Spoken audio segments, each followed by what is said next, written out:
Bonjour à toutes et à tous. Aujourd'hui, je vais partager avec vous un exercice concernant les fonctions définies par une intégrale et aussi dans lequel on utilise la formule de la moyenne. Alors, c'est un exercice bien sûr réservé pour les élèves sciences maths, terminale sciences maths, section A ou B. Alors l'exercice, il est devant vous, le voici. Donc il est simple. On a une fonction grand F définie par somme de x à 4x ln de t moins 1 dt. On va montrer que f, grand F, elle est bien définie sur I, qui est la réunion des intervalles 0, 1 huitième, intervalle ouvert, union 1 demi plus l'infini, ouvert aussi ou 1 demi. Et on montre que f est dérivable sur I, et on donne sa fonction dérivée pour tout x appartient à I. Pour la troisième question, si on prend un x qui appartient à 1 plus l'infini, on veut montrer qu'il existe un c qui appartient à x, 4x fermé, tel que grand f de x égale 3x ln de c sur 2c moins 1. Et à partir de là, on peut en déduire que la limite de f de x, quand x tend vers plus l'infini, c'est plus l'infini. Et pour la dernière question, si on prend un x qui appartient à 0, 1 sur 16 ouvert, en 0 et 1 sur 16, on veut montrer que la valeur absolue de f de x, elle est inférieure ou égale à somme de x à 4x de moins 2 ln de t dt. Puis, on déduit la limite de f de x à partir de cette inégalité. Donc, voici l'exercice, il est devant vous. Je vous laisse un petit peu du temps pour le voir. Et puis, on passe à la correction. Et avant de passer à la correction, tout d'abord, on doit rappeler nos chers élèves des propriétés et des théorèmes fondamentaux pour résoudre ce genre d'exercices ou traiter des fonctions qui sont définies par une intégrale. Alors, des fonctions qui sont définies par une intégrale, on peut avoir ici les bornes de le signe sommation, vient le signe intégral, une fonction de x et une autre fonction ici de x, deux fonctions qui existent. Par exemple ici c'est x et 4x. Mais on va voir tout cela tout de suite. Alors, à la barakatillah, faisons un rappel.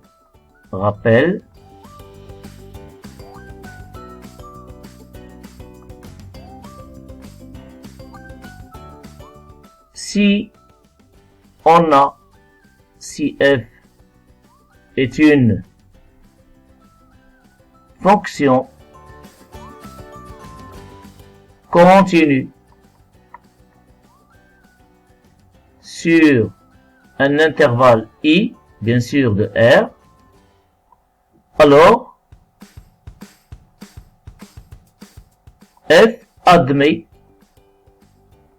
des primitives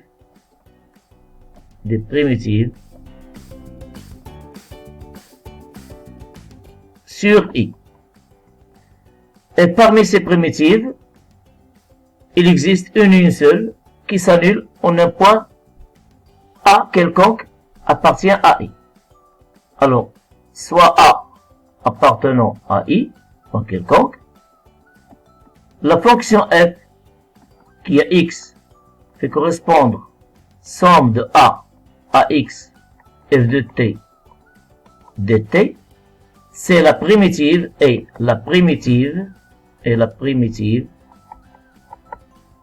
de f sur I qui s'annule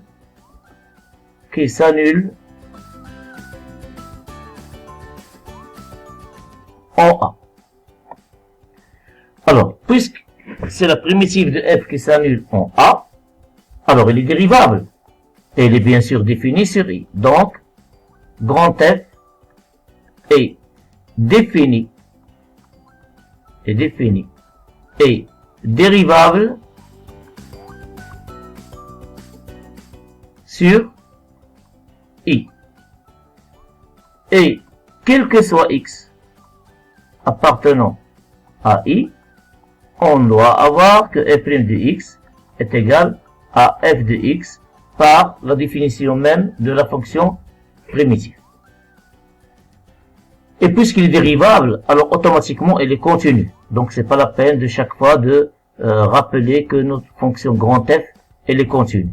Donc il est dérivable, par suite elle est continue. Donc ici on remarque que cette fonction, ce genre de fonction ici, ce sont des fonctions qui sont définies sur un intervalle I et dérivables sur I, à condition que un A ici appartient à I et F soit continu sur I. Donc c'est le premier genre de fonction définie par une intégrale. Deuxième point, maintenant on va passer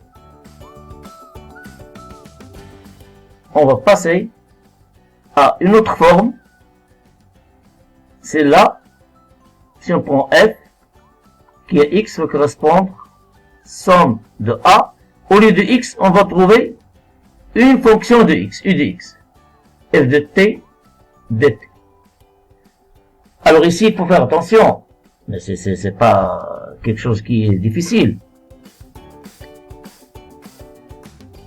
Ici, on va voir que ça peut que la fonction, ou bien le domaine de définition de F, c'est le même que petit f.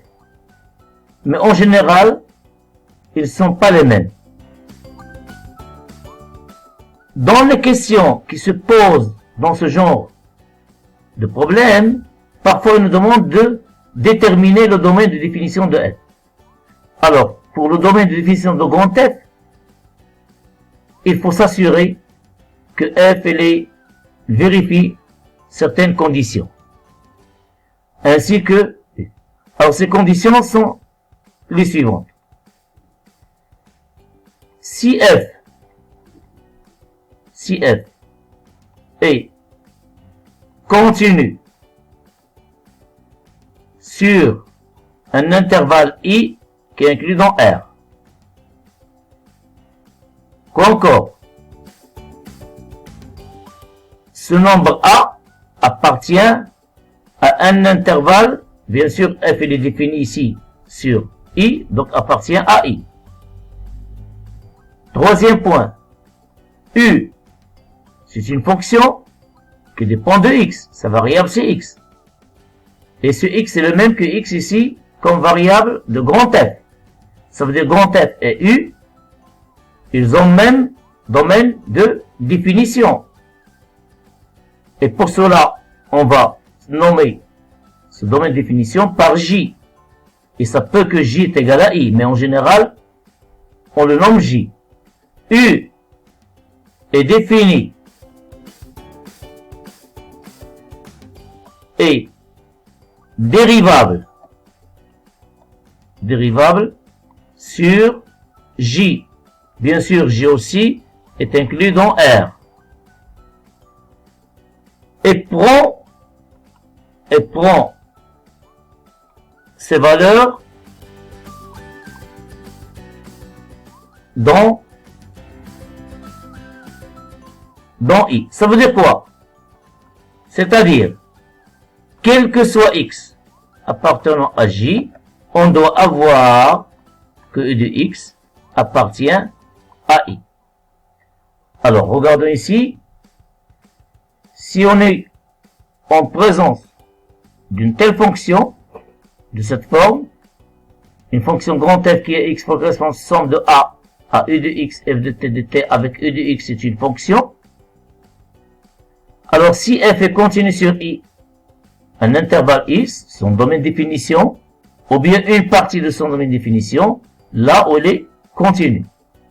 Si ce point A appartient à I, le domaine de continuité de F, ici de plus la fonction U est dérivable, bien sûr défini et dérivable sur un autre intervalle J, et comme je l'ai dit tout à l'heure, ça peut que J, c'est R, J est inclus dans R, et prend ses valeurs dans I. Ça veut dire que quel que soit X dans J, U de X est égal à I. Ou bien on peut dire que l'image de J par U est inclus dans I. Si on est en présence de ces trois conditions, alors on dit que, alors, grand F est bien défini sur J, grand F est dérivable sur J, donc continue sur J. Donc continue sur J. Donc elle est bien définie sur J. Voilà, on montre que le domaine de définition de F est bien, c'est J. Et elle est dérivable. Alors elle est dérivable, on va donner sa fonction dérivée. Et quel que soit X appartient à J, grand F' de X, c'est U' de X qui multiplie F de U de X. C'est-à-dire U' de X qui multiplie F rond U de X. En effet, maintenant on va montrer ce résultat. Qu'est-ce qu'on sait? On sait que, puisque, en effet, puisque F est continu sur I, alors, comme tout à l'heure, elle admet des primitives. On va nommer une. Elle admet une fonction primitive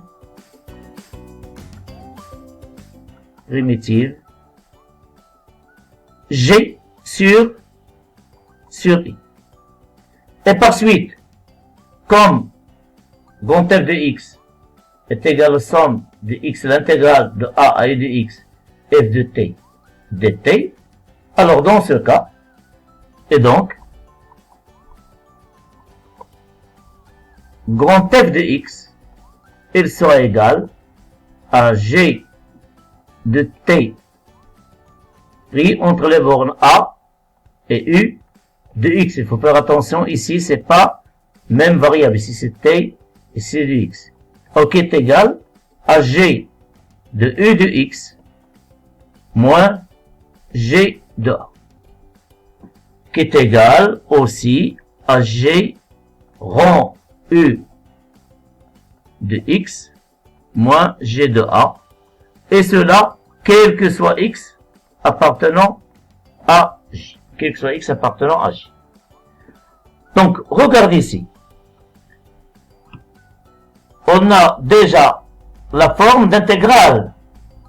Et pour calculer sa fonction dérivée, ce genre de fonction, on est ramené à écrire grand F comme, ou là, sous forme des fonctions qu'on a déjà l'habitude à chercher, ou bien à calculer, à étudier et calculer les fonctions dérivées.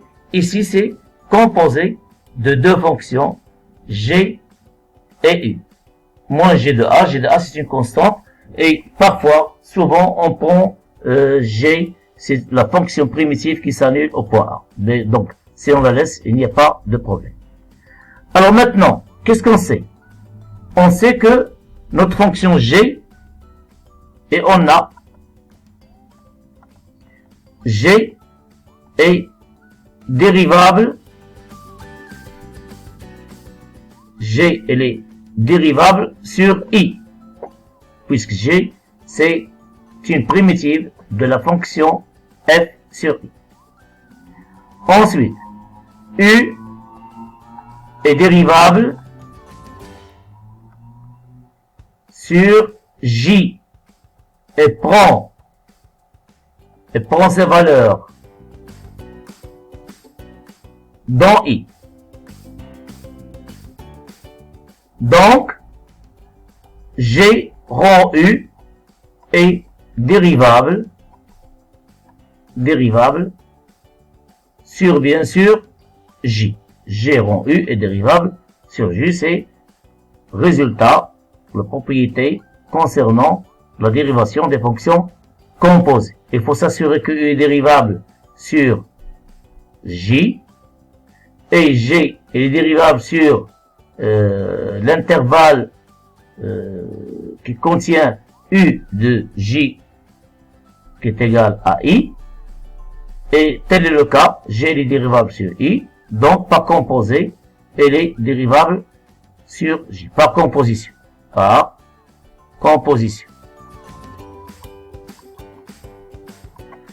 Et le calcul de la fonction dérivée de G rond U, elle est claire, que tout le monde la connaît, c'est U' qui multiplie G' appliqué à U. Et, quel que soit X appartenant à J, on va avoir grand F' de X qui est égal à G rond U de X moins G de A. La dérivée de G de A, c'est une constante, donc elle est nulle. Elle reste à donner la dérivée de composé qui est égale à U' de X qui multiplie G' appliqué à U de X. Or, la fonction G', c'est petit f, puisque G est une primitive de petit f. Donc, il est égal à U' de X qui multiplie f de U de X. Et voilà, si vous voulez, la démonstration de calcul, la méthode de calcul de la fonction dérivée. Et bien sûr, en passant par la justification que notre fonction elle est bien définie sur J et elle est dérivable sur J. Il reste un troisième type, mais le traitement de ce troisième type, il se fait de la même manière que cette dernière. Si on prend une fonction grand F qui à X fait correspondre somme de U de X à V de X, F de T dt. Alors, pour étudier cette fonction, ou bien pour déterminer si elle est définie et les dérivables sur un intervalle, bien sûr, on va utiliser les conditions. Si f est continu sur un intervalle I qui est inclus dans R, et U et V sont deux fonctions définies et dérivables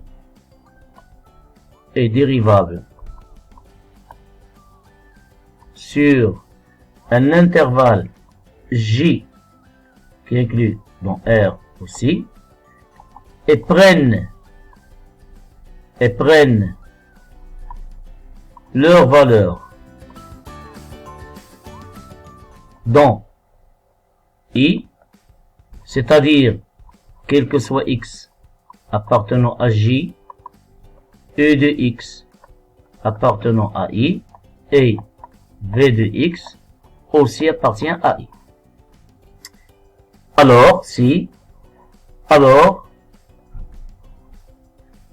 Alors, notre fonction f, elle est bien définie,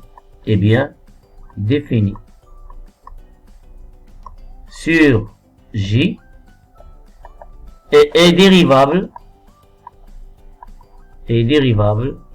sur J, bien sûr, puisqu'il est dérivable, donc il est forcément continu, et quel que soit X appartenant à J, on a la fonction dérivée de grand F de X, c'est V' de X, F de V de X, moins E' de X, fois F de U de X. C'est-à-dire V' de X qui multiplie F rond V de X moins U' de X qui multiplie F rang U de X. Alors, si vous voulez, la démonstration de l'expression de F' de X et pourquoi elle est dérivable, on emprunte les mêmes techniques qu'on a vues pour la fonction définie de la forme suivante, f qui est x correspond somme de a et de x, f de t. On considère aussi une fonction g qui est une primitive de f sur i. On écrit f de x et cette fois-ci c'est g de t entre u de x et v de x.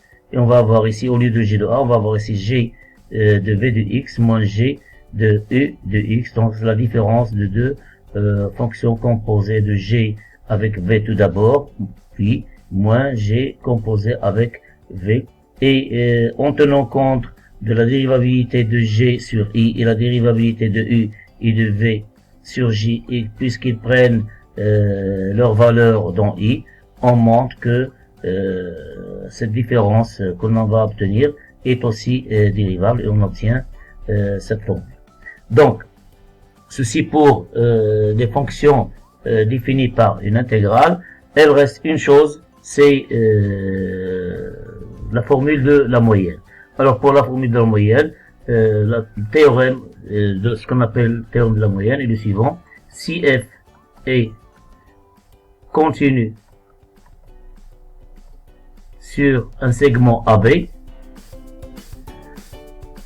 alors il existe un C qui appartient au segment AB, fermé aussi, AB, tel que f de C, elle est égale à 1 sur B moins A, l'intégrale de A, AB, f de x, t de x, ou bien f de t, de t. Donc c'est ce qu'on appelle la formule de la moyenne, ou bien le théorème de la moyenne.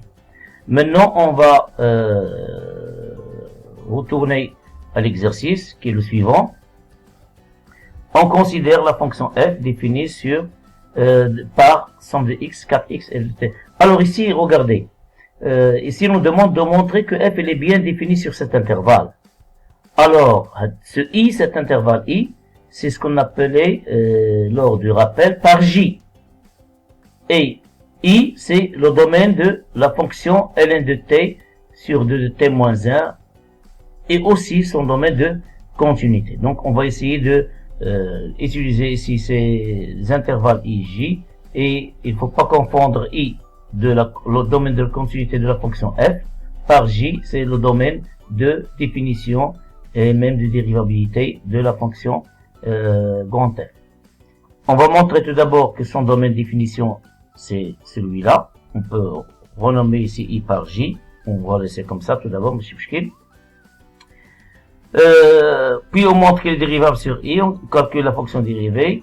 Ici on utilise la formule de la moyenne et on détermine la limite au voisinage de plus infini. Puis on montre cette inégalité, on calcule la limite au voisinage de 0 à droite. Alors maintenant passons à la solution ou bien la résolution de l'exercice.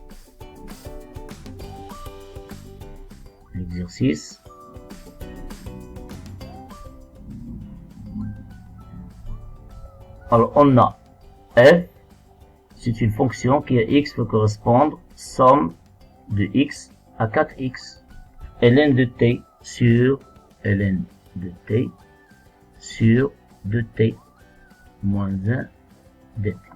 Alors pour cela, bien sûr, on va nommer ln de t sur 2t moins 1 par une fonction petite. Alors la question 1, c'est quoi? C'est qu'on va montrer que la fonction grand F, montrons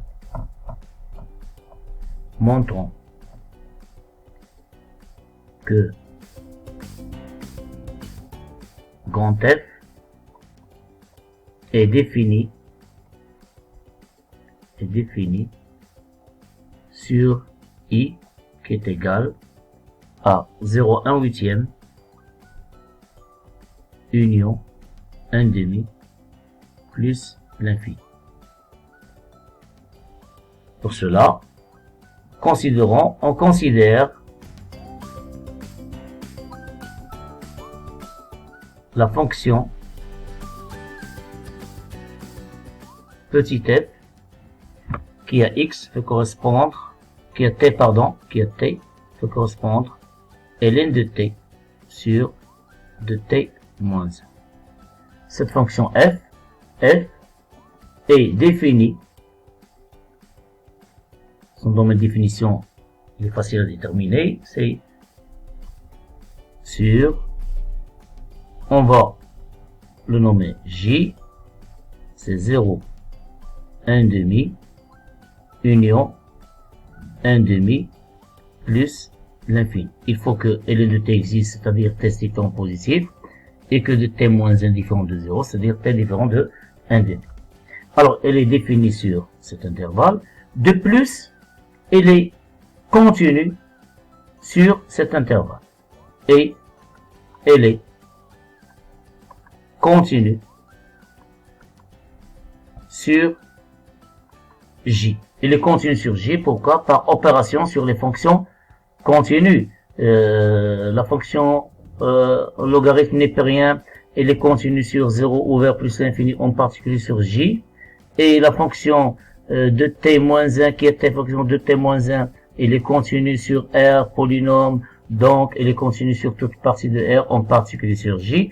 En plus, la fonction qui est t correspond de t-1, elle est non nulle. Donc ln de t sur 2t-1, elle est continue sur J, comme rapport, comme quotient de deux fonctions continues sur J. Donc c'est facile à le vérifier. Elle est continue sur J. Donc la première des choses, on a f, elle est continue sur j. Deuxième des choses, nous, on veut déterminer le domaine de définition de f. Alors, pour que f existe, il faut que cette intégrale existe. Et pour qu'il existe, il faut que cette fonction soit continue sur l'intervalle x4x. Alors, dans ce cas, on va puisqu'ils nous ont demandé de bien montrer que le domaine c'est 0, 1 huitième, union 1 demi plus infini, on va distinguer deux cas. Si x appartient à 0, 1 huitième, alors 4x appartient, on va multiplier les deux bornes par 2, et c'est 0, 1 par 4, 1 demi. Et comme x appartient à 0,1 huitième et 0,1 huitième est inclus dans 0,1 demi, on conclut tout l'intégrale fermée bornée x4x, bien sûr x elle est inférieure à 4x puisqu'ils sont tous les deux positifs strictement, est inclus dans 0,1 demi.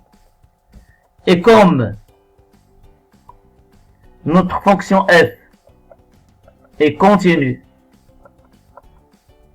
sur 0,1 demi, alors en particulier, elle continue sur x4x. Alors, elle est continue sur x4x.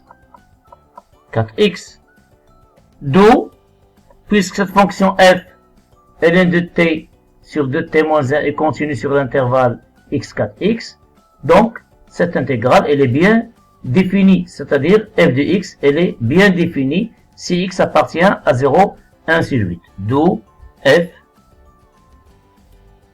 d'où grand F est continu, d'où grand F, et bien sûr, pardon, est défini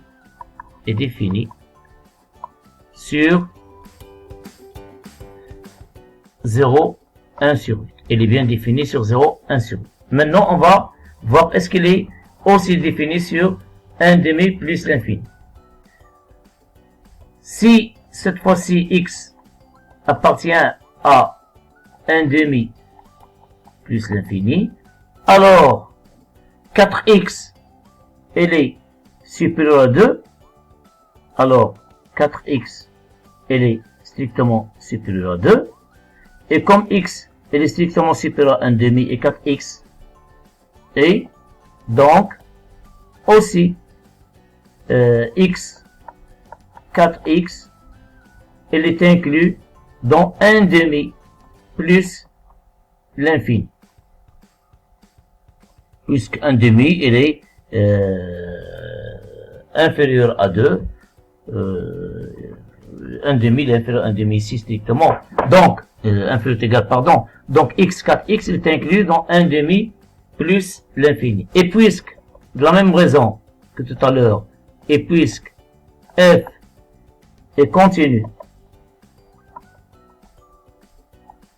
sur 1 demi plus l'infini, alors elle est aussi, elle est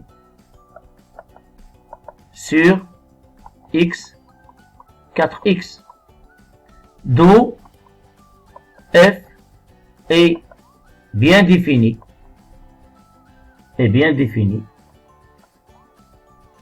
sur 1 demi plus l'infini. Donc on a vu maintenant qu'il est bien défini sur 0,1/8 et il est défini sur 1 demi plus l'infini.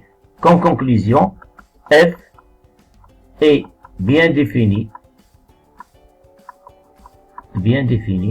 sur i qui est égal à 0,1/8 union 1 demi plus l'infini. Donc voici la première question. Alors pour la deuxième question, montrons que notre fonction grand F est dérivable sur i bien sûr qui est égal à 0,1/8 union 1 demi plus l'infini. Alors on va appliquer ce qu'on a vu dans le rappel. On a la fonction f qui a t fait correspondre ln de t sur 2t moins 1 et continue sur j. L'intervalle j qu'on a déjà vu, c'est le domaine de définition et c'est le domaine de la continuité de f. 1 demi union 1 demi plus l'infini. Donc, elle admet, notre fonction petit f, donc elle admet une fonction primitive g sur j. Bien sûr, cette fonction primitive est définie et elle vérifie la fonction grand G, quel que soit t appartenant à j, g' de t est égal f de t. De plus, on a grand f de x est égal g de t pris entre les bornes x et 4x, g de t, qui est égal g de 4x moins g de x. Alors, on a pu transformer l'expression de f de x comme écriture sous forme d'une fonction,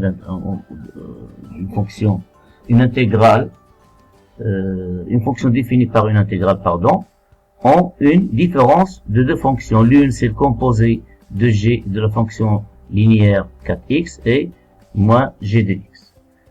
Alors, la dérivabilité de f, il vaut mieux, c'est simple, si vous voulez, d'étudier la dérivabilité de la fonction g de 4x moins g de x. Et comme la fonction, si on note v, qui est x, fait correspondre 4x, est dérivable sur i, son domaine de définition c'est i, sur i, son domaine c'est R, mais puisque la fonction est définie sur I, alors V et F, ils ont même domaine de définition. Et dérivable sur I, c'est une fonction polynôme. De plus, l'image de l'intervalle 0,1/8 par U, 4x, qui est égal à 0,1/2, qui est inclus bien sûr dans l'intervalle, le domaine de la fonction f, c'est j, et aussi v de 1/2 plus l'infini, qui est égal à 4 plus l'infini, il est inclus aussi dans J. Donc, la fonction qui a x fait correspondre G de 4x est dérivable sur I par composition.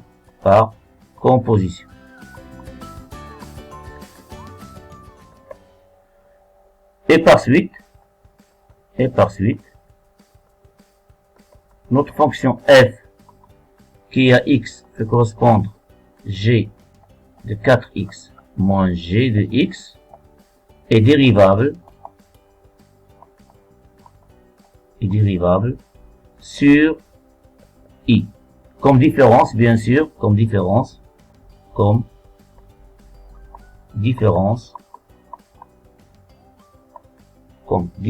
de deux fonctions,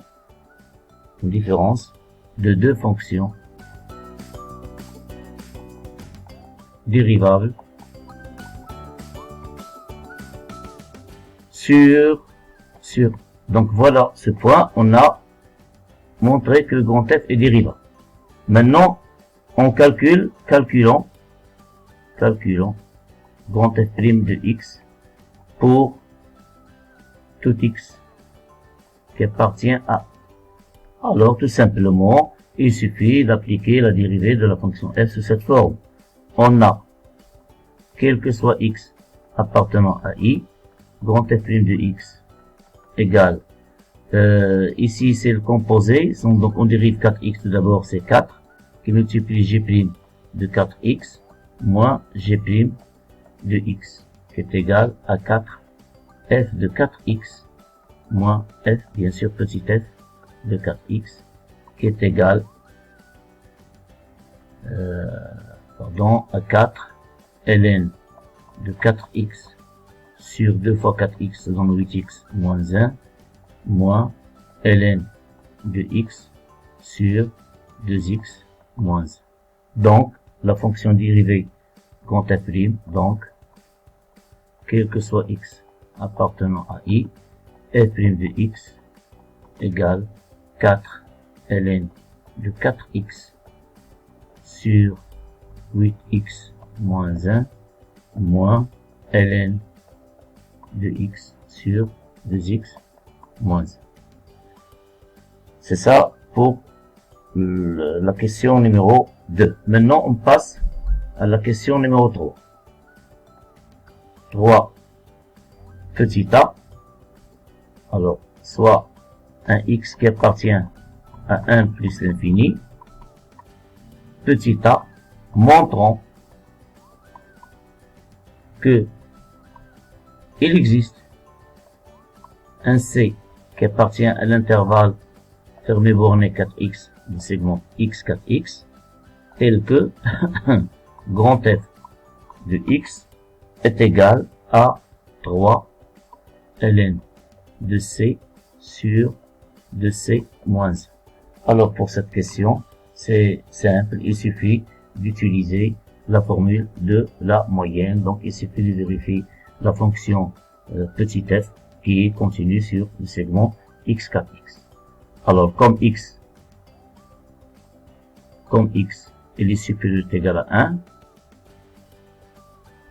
alors x est 4x, alors x 4x est inclus bien sûr dans J. Il est inclus dans 1 plus l'infini, donc il est inclus dans J. Et comme f est continu sur J, en particulier sur 1 plus l'infini, alors d'après le théorème de la moyenne,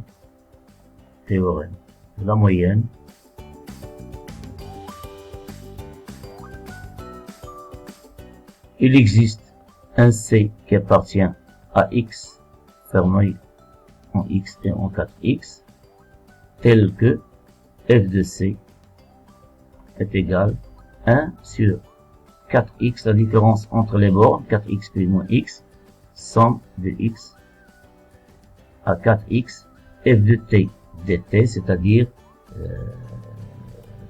3, ln de x sur 2x moins 1 d. Pardon, je m'excuse, il faut pas mélanger. Il faut pas mélanger la variable muette avec la variable de l'intégrale.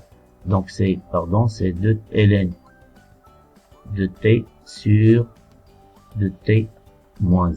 Alors, somme de x, 4x ln de t moins 1, c'est la fonction f de x. Donc f de x, elle est égale à 3x qui multiplie f de c. Donc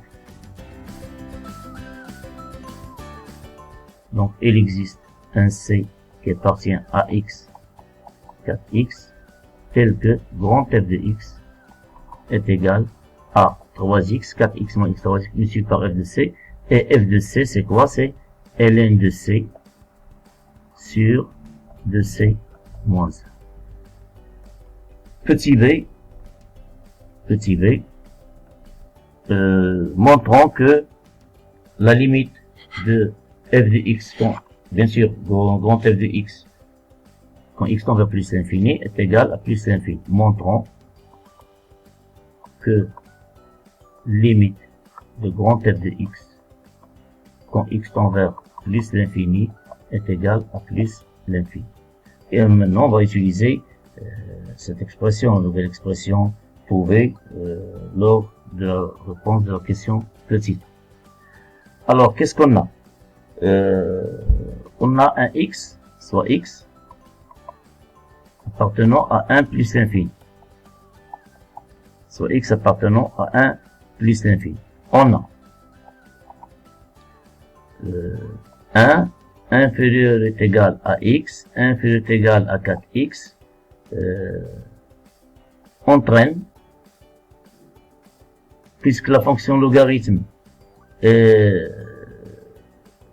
pardon, j'ai oublié ici de mentionner c. On a x, c inférieur à 4x. Entraîne, puisque c, il existe, c appartient à x, 4x, f de x est égal à 3x ln de c moins 1. On va trouver un minorant de la fonction de cette expression 3x ln de c fois de c moins 1. Puisque la fonction logarithme elle est strictement croissante, alors on obtient 0 ln de x inférieur à ln de c inférieur ou égal à ln de 4x. Si vous voulez, on note ça, la relation 1. Et aussi on a aussi même départ, x, c compris entre x et 4x et x est supérieur ou égal à 1, entraîne que 1, alors on va multiplier par 2 les 4 membres et on retranche 1. Donc on obtient 1 inférieur ou égal à 2x moins 1, inférieur ou égal à 2c moins 1, inférieur ou égal à 8x moins 1. Le but c'est d'encadrer l'inverse de 2c moins 1. Alors, qu'est-ce qu'on remarque? Tous ces termes sont supérieurs à 1, ça veut dire sont positifs. Donc, on peut passer par l'inverse, on obtient 1 sur 2c moins 1, il est inférieur ou égal à 1 sur 2x moins 1, inférieur ou égal à 1 sur 8x moins 1. Si vous voulez, ici, on va nommer ça 2. À partir de 1 et 2, et on multiplie en membre à membre ces doubles inégalités 1 et 2, ces doubles inégalités ici 1 et 2, mais nous on va s'intéresser uniquement à la partie de gauche, les membres de gauche, ln de x, ln de c et 1 sur 8x inférieur ou égal à 1 sur 2c moins 1. Donc à partir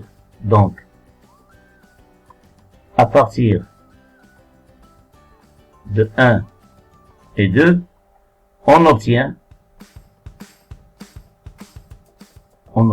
déduit que ln de x sur 8x moins 1, elle est inférieure ou égale à ln de c sur 2c moins 1. Ok? ln de x, on a multiplié ln de x par, regardez ici, on a multiplié ln de x par 1 sur 8x moins 1, et ln de c par 1 sur 2c moins 1. Tous ces membres sont positifs. Alors, on obtient une nouvelle inégalité, ln de x sur 8x moins 1, inférieur ou égal à ln de c sur c moins 1. Mais on a pour f de x, on a ln de c sur 2c moins 1 multiplié par 3x. Et comme 3x elle est positive, et comme 3x elle est supérieure à 0, alors 3x ln de x sur 8x moins 1, elle est inférieure ou égale à 3x ln de c sur 2c moins 1. Donc, cette forme, c'est la forme de f de x lorsque x, c appartient à x moins 1. Donc, qu'est-ce qu'on conclut donc? Donc, quel que soit x appartenant à 1 plus l'infini, on a 3x ln de x sur 8x moins 1, elle est inférieure ou égale à grand F de x, puisque cette expression 3x ln de c moins 1, elle est obtenue pour n'importe quel x en départ dans 1 plus l'infini. Donc, si on prend n'importe quel x dans 1 plus l'infini, il existe toujours un c qui est compris entre x et 4x pour aboutir à cette expression de grand F de x. Donc, pour n'importe quel x dans 1 plus l'infini, on a toujours grand F de x, elle est supérieure ou égale à 3x ln de x sur 8x moins 1. Maintenant, on va passer à la limite. Et comme limite de 3x sur 8x moins 1 quand x tend vers plus l'infini, c'est une fonction rationnelle. Donc sa limite, c'est la limite des rapports, si vous voulez, limite de 3x sur 8x. On peut l'écrire, on peut pas l'écrire, plus l'infini qui est égal à 3 sur 8. Et on a comme limite ici une limite de ln de x quand x tend vers plus l'infini est égal à plus l'infini. Donc la limite de cette quantité, donc limite de 3x ln de x sur 8x moins 1 quand x tend vers plus l'infini est égal à plus l'infini. Et comme celle-là tend vers plus l'infini, elle est inférieure ou égale à f de x, alors on déduit que la limite de f de x est aussi égale à plus l'infini par les propriétés des limites et autres. Et alors, d'après les propriétés des limites et ordre, on déduit que limite de grand F de x quand x tend vers plus l'infini, il vaut plus l'infini. Donc voilà pour la question petit b de la question petit tau. Maintenant on va passer à la dernière question, petit 4. On prend ici pour 4 soit x qui appartient à l'intervalle 0, 1 sur 16. En principe, c'est un voisinage à droite de 0, parce que dans la question, le but c'est de trouver la limite de f de x, grand f de x, quand x tend vers 0 plus.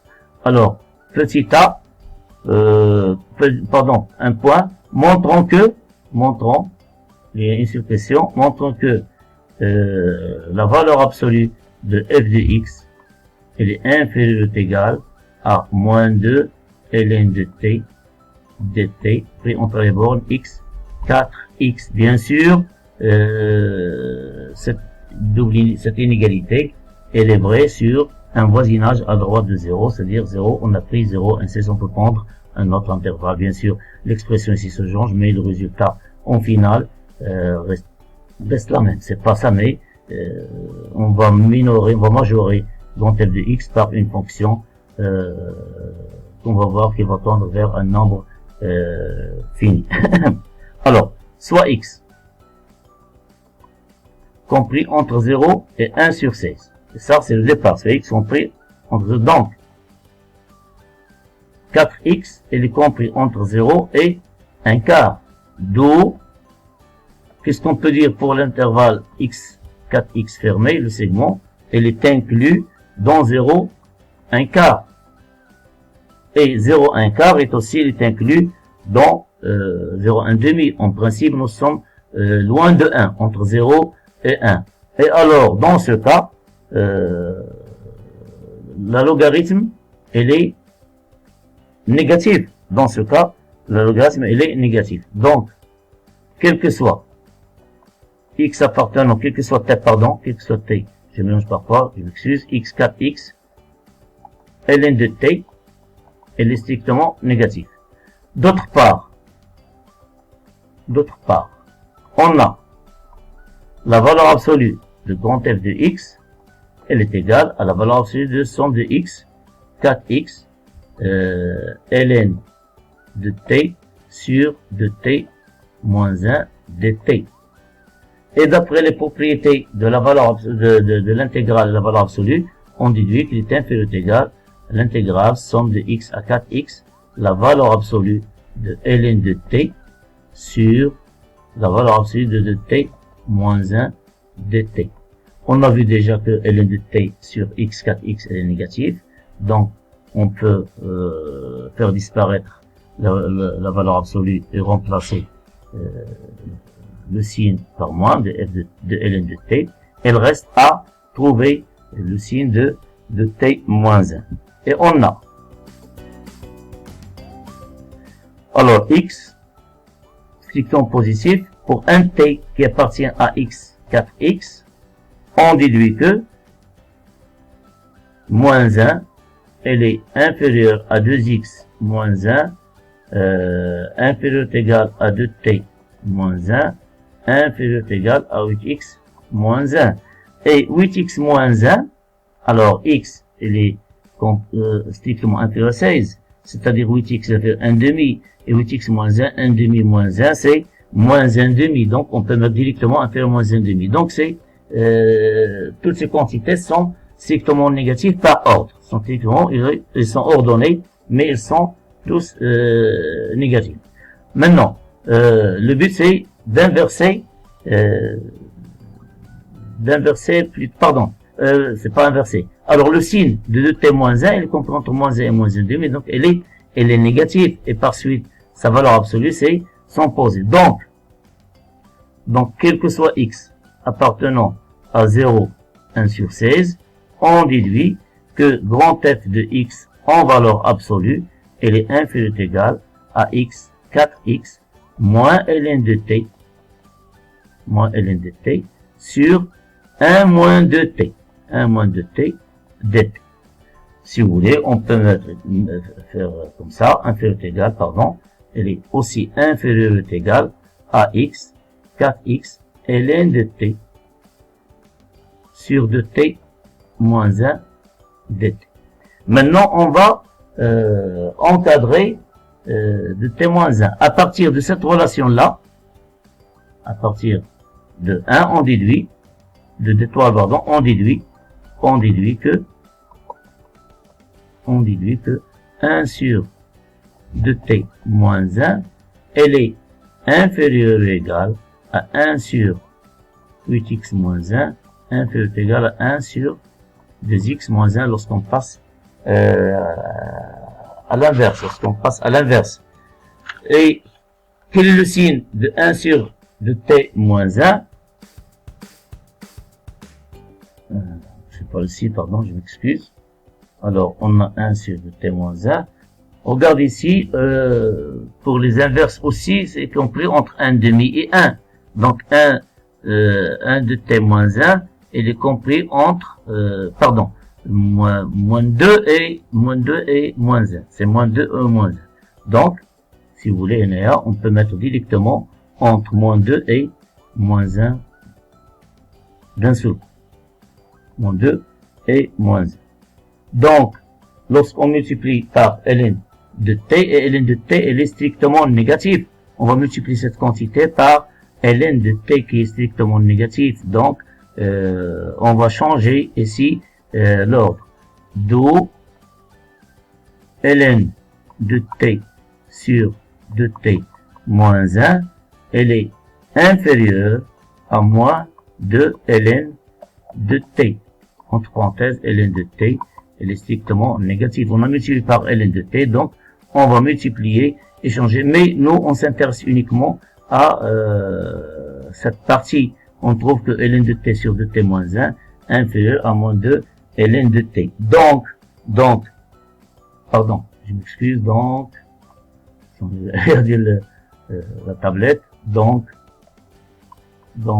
quel que soit x appartenant à 1 plus l'infini, pardon, oui, quel que soit x appartenant à 0, 1 sur 16, on travaille au voisinage de 0, à droite, 0, 1 sur 16, on déduit que la valeur absolue de f de x, elle est inférieure ou égale, alors regardons ici, il est inférieur ou égal à somme de x 4x, et ln de t moins 1 qui est inférieur à moins 2 ln de t, donc c'est inférieur ou égal à somme de x à 4x moins 2 ln de t dt. Et voilà ce que nous avons demandé. Maintenant, on va passer à déterminer la limite. C'est la dernière question, la limite de f de x quand x tend vers 0 plus. B, en déduisant limite de grand f de x quand x tend vers 0 plus. Alors,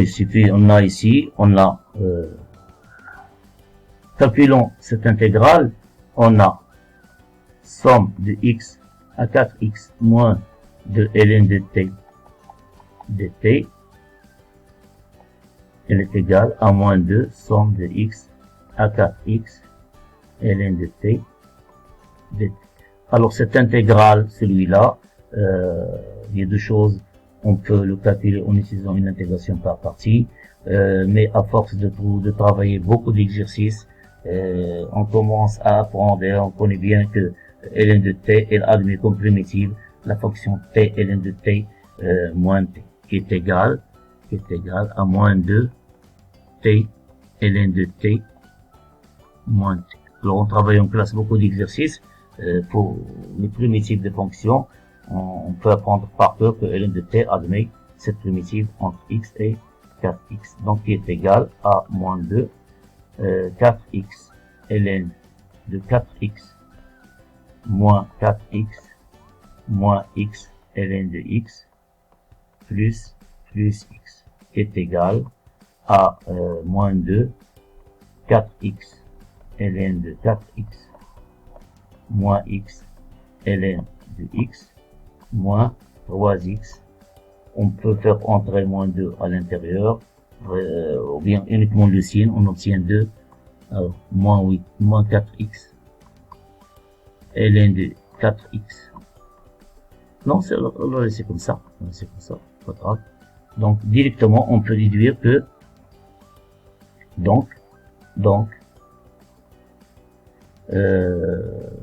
quel que soit x appartenant à 0, bien sûr, toujours on travaille au voisinage de 0 à droite, la valeur absolue de grand f de x, elle est inférieure ou égale à moins 2 4x ln de 4x moins x ln de x moins 3x. Maintenant, il reste uniquement à déterminer, uniquement terminer la limite.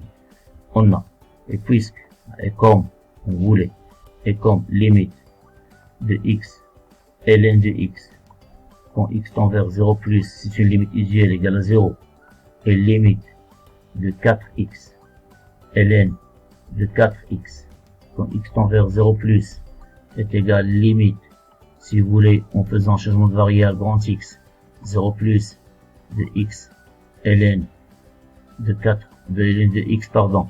Alors ici on pose x est égal 4x, alors qui est égal aussi à 0, et limite de plus, limite de 3x quand x tend vers 0 plus est égal à 0, alors la limite de cette quantité tout entière, moins 2, 4x, ln de 4x, moins x, ln de x, moins 3x, elle est égale à 0, pardon, limite, désolé, limite,